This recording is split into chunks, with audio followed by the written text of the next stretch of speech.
नमस्कार दोस्तों, आप सभी का आपके YouTube channel GK GS current affairs with me पर स्वागत है। आज हम इस वीडियो में पंचायती राज व्यवस्था के कुछ महत्वपूर्ण प्रश्नों को कवर करने जा रहे हैं जो एग्जाम के पॉइंट ऑफ व्यू से बहुत ही महत्वपूर्ण है। वो यूपीएससी, बीपीएससी या अदर स्टेट पीसीएस, एसएससी जैसी एग्जाम में और परीक्षाओं में अक्सर आते रहते हैं और कई बार आ भी चुके हैं और आगे भी आने के चांसेस हैं। इसलिए आप सबसे विनम्र निवेदन है कि मेरे इस वीडियो को यानी आपके इस वीडियो का आप अंत तक ज़रूर देखिएगा। उम्मीद है कि आपको ये वीडियो ज़रूर पसंद आएगा। तो आइए बिना देर किए हम अपना आज का पहला प्रश्न देखते हैं। हमारा पहला प्रश्न है, निम्नलिखित में से कौन सी समिति भारत में पंचायती राज से संबंधित नहीं है? निम्नलिखित में से कौन सी समिति भारत में पंचायती राज से संबंधित नहीं है? Which one of the following committee is not associated with Panchayati Raj in India? निम्नलिखित में से कौन सी समिति भारत में पंचायती राज से संबंधित नहीं है? ऑप्शन से सादिक अली समिति, एल.एम. सिंघवी समिति, दिनेश गोस्वामी समिति या पी.के. थुंगन समिति। और इसका सही उत्तर होगा दिनेश गोस्वामी समिति। दिनेश गोस्वामी समिति भारत में पंचायती राज व्यवस्था से संबंधित नहीं है। दिनेश गोस्वामी समिति 1990 में बनाई गई, यानी 1990 में इसको कॉन्स्टिट्यूट किया गया था। बेसिकली इसको कॉन्स्टिट्यूट किया था इलेक्टोरल रिफॉर्म के लिए, यानी कि चुनाव के सुधार के लिए। और बाकी सादिक अली समिति भारत में पंचायती राज से संबंधित है और ये 1964 में इसको कॉन्स्टिट्यूट किया गया था। एल.एम. सिंघवी समिति भी पंचायती राज व्यवस्था से संबंधित है और इसको बनाया गया था 1986 में। और पी.के. थुंगन कमेटी भी पंचायती राज व्यवस्था से संबंधित है और इसको बनाया गया था 1989 में। इस तरीके से Sadiq Ali committee, LM. Singhvi committee और पी.के. थुंगन कमेटी, ये तीनों की तीनों कमेटी यानी समिति पंचायती राज व्यवस्था से संबंधित है।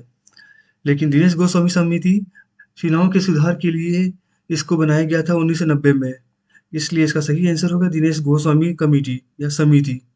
हमारा अगला सवाल है, 73वें संविधान संशोधन अधिनियम 1992 के दौरान भारत के प्रधानमंत्री कौन थे? 73वें संविधान संशोधन अधिनियम 1992 के दौरान भारत के प्रधानमंत्री कौन थे? Who was the Prime Minister of India during the 73rd Constitutional Amendment Act 1992? Option से पीवी नरसिम्हा राव, विश्वनाथ प्रताप सिंह, इंद्र कुमार गुजराल या राजीव गांधी।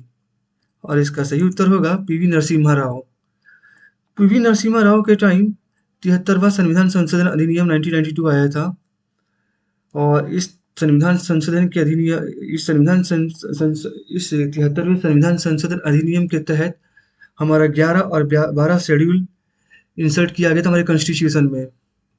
और पीवी नरसिम्हा राव का काल बहुत ही महत्वपूर्ण था क्योंकि उसी समय उदारीकरण, निजीकरण और वैश्वीकरण 99 का मतलब कॉन्सेप्ट हमारे देश में आया था, यानी कि लिबरलाइजेशन, प्राइवेटाइजेशन और ग्लोबलाइजेशन। हमारा अगला सवाल है, भारत में पंचायती राज मंत्रालय कब बनाया गया था? भारत में पंचायती राज मंत्रालय कब बनाया गया था? ऑप्शन से 2002, 2003, 2004 या 2005। इसका सही उत्तर होगा 2004। 2004 में एक मिनिस्ट्री बनाई गई थी जो पंचायती राज के लिए था। उसको कहा गया मिनिस्ट्री ऑफ पंचायती राज। और हमारे देश में जो सबसे पहले पंचायती राज के मिनिस्टर थे उनका नाम था मणिशंकर अय्यर। उस समय 2004 में जब मिनिस्ट्री ऑफ पंचायती राज को बनाया गया था तब उस समय वो पहले मिनिस्ट्री ऑफ पंचायती राज थे, यानी कि मिनिस्टर ऑफ पंचायती राज मणिशंकर अय्यर। हमारा अगला सवाल है, ग्राम स्वराज की अवधारणा का सृजन किसने किया? Who created the concept of Gram Swaraj? Gram Swaraj की अवधारणा का सृजन किसने किया? ऑप्शन से जवाहरलाल नेहरू, जयप्रकाश नारायण, सरदार वल्लभ भाई पटेल या महात्मा गांधी। ऑप्शन फिर से सुन लीजिए, जवाहरलाल नेहरू, जयप्रकाश नारायण, सरदार वल्लभ भाई पटेल या महात्मा गांधी। और इसका सही उत्तर होगा महात्मा गांधी। हमारा अगला सवाल है, भारत में स्थानीय स्वशासन का पिता किसे कहा जाता है? भारत में स्थानीय स्वशासन का पिता किसे कहा जाता है? Who is called the father of local self government in India? Bharat में स्थानीय स्वशासन का पिता किसे कहा जाता है? ऑप्शन है Lord Ripon, Lord Canning, Lord Wellesley, Lord Dalhousie. और इसका सही उत्तर होगा लॉर्ड रिपन। हमारा अगला सवाल है, पंचायत समिति के सदस्य यानी पंचायत कमिटी मेंबर, उनका मतलब वो किस तरीके से नॉमिनेट होते हैं या किस तरीके से वो इलेक्ट होते हैं? ऑप्शन से पंचायत समिति के सदस्य जिला पंचायत अध्यक्ष द्वारा मनोनीत किए जाते हैं। पंचायत समिति के सदस्य प्रत्यक्ष रूप से जनता द्वारा चुने जाते हैं। पंचायत समिति के सदस्य ग्राम पंचायत के सदस्य द्वारा अप्रत्यक्ष रूप से मनोनीत किए जाते हैं। पंचायत समिति के सदस्य खंड विकास पदाधिकारी द्वारा मनोनीत किए जाते हैं। तो इसका सही उत्तर होगा पंचायत समिति के सदस्य प्रत्यक्ष रूप से जनता द्वारा चुने जाते हैं।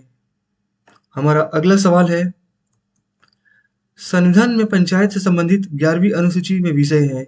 The subject in the 11th schedule related to the panchayat in the constitution are, means कितने सब्जेक्ट्स हैं, यानी कि 11वीं अनुसूची में कितने विषय हैं पंचायत से रिलेटेड?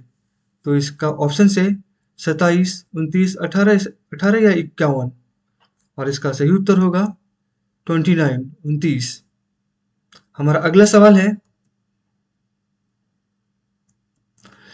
निम्नलिखित में से कौन मनरेगा योजना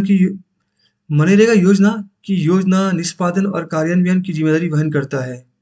विच of the following bears the responsibility of planning, execution and implementation of मनरेगा स्कीम्स? निम्नलिखित में से कौन मनरेगा योजना की योजना निष्पादन और कार्यान्वयन की जिम्मेदारी वहन करता है? ऑप्शन है केंद्र सरकार, ग्राम पंचायत, राज्य सरकार या उपयुक्त सभी। और इसका सही उत्तर होगा ग्राम पंचायत। हमारा अगला सवाल है, निम्नलिखित में से कौन पंचायतों की वित्तीय स्थिति की समीक्षा के लिए वित्त आयोग का गठन करता है? Who among the following constitutes finance commission to review the financial position of panchayats? निम्नलिखित में से कौन पंचायतों की वित्तीय स्थिति की समीक्षा के लिए वित्त आयोग का गठन करता है? ऑप्शन से संबंधित राज्य के मुख्यमंत्री, संबंधित राज्य के पंचायती राज मंत्री, संबंधित राज्य के राज्यपाल या भारत के उपराष्ट्रपति।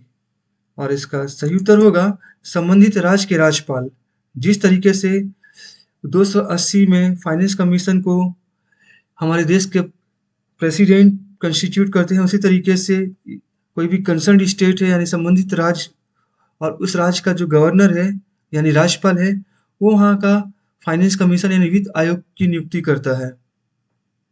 हमारा अगला सवाल है, सामान्यतः पंचायत समिति में कितने प्रकार के सदस्य होते हैं? Generally how many types of members are there in panchayat samiti? सामान्यतः पंचायत समिति में कितने प्रकार के सदस्य होते हैं? ऑप्शन से पदेन सदस्य यानी एक्स ऑफिसियो मेंबर, सहयोगी सदस्य यानी एसोसिएट मेंबर, सहयोजित सदस्य यानी कोऑप्टेड मेंबर या उपयुक्त सभी। और इसका सही उत्तर होगा उपयुक्त सभी, यानी एक्स ऑफिसियो मेंबर यानी पदेन सदस्य, सहयोगी सदस्य और सहयोजित सदस्य, ये सभी पंचायत समिति के मेंबर्स होते हैं। इसी के साथ आज का हमारा ये वीडियो समाप्त होता है। हम अगले वीडियो में फिर मिलेंगे कुछ नए टॉपिक और कुछ नए प्रश्नों के साथ, जो एग्जाम के पॉइंट ऑफ व्यू से बहुत ही महत्वपूर्ण होगा। और उम्मीद है कि आपको मेरा ये वीडियो पसंद आया होगा। अगर वीडियो पसंद आया हो तो इसको लाइक और सब्सक्राइब जरूर कर दीजिएगा। तो दोस्तों, जय हिंद।